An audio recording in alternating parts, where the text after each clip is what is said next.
3 முதல் 4 ஆண்டுகளில் நாட்டின் பொருளாதார வளர்ச்சி விகிதத்தை 8% உயர்த்த இலக்கு நிர்ணயிக்கப்பட்டுள்ளதாக நிதியமைச்சர் ஜேட்லி கூறினார்.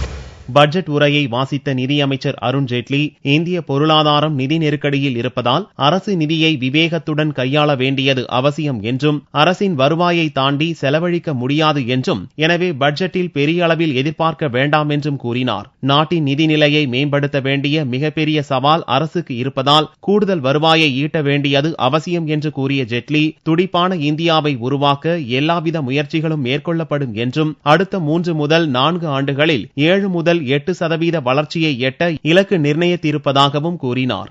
The steps I will announce in this budget are only the beginning of a journey towards a sustained growth of 7 to 8% or above within the next 3-4 years, with the macroeconomic stabilization which includes lower levels of inflation, less fiscal deficit and manageable current account deficit. வரும் நிதியாண்டுக்கான நிதி பற்றாக்குறை விகிதம் 4.1% நிர்ணயிக்கப்பட்டுள்ளதாகவும், 2015-2016 ஆண்டுக்கு 3.4%, அதற்கு அடுத்த 2016-2017 ஆண்டுக்கான நிதி பற்றாக்குறை 3% படிப்படியாக குறைக்க இலக்கு நிர்ணயிக்கப்பட்டுள்ளதாகவும் ஜேட்லி கூறினார். தொழில் முனைவோர் முதலீட்டாளர்களுக்கு உகந்த வகையிலும் வளர்ச்சியை தூண்டும் வகையிலும் வரி விதிப்பு சட்ட தொகுப்பை உருவாக்கப்படும் என்று கூறிய ஜேட்லி, இது குறித்து தொழில்துறையினருடன் ஆலோசிக்க உயர்மட்ட குழு அமைக்கப்படும் என்றும் கூறினார். மானியங்கள் தொடர்பான நடைமுறைகளை மறு ஆய்வு செய்ய வேண்டியது அவசியம் என்றும், குறிப்பாக உணவு மற்றும் பெட்ரோலிய பொருட்கள் மீதான மானியங்கள் மறு ஆய்வு செய்யப்படும் என்றும் ஜேட்லி கூறினார்.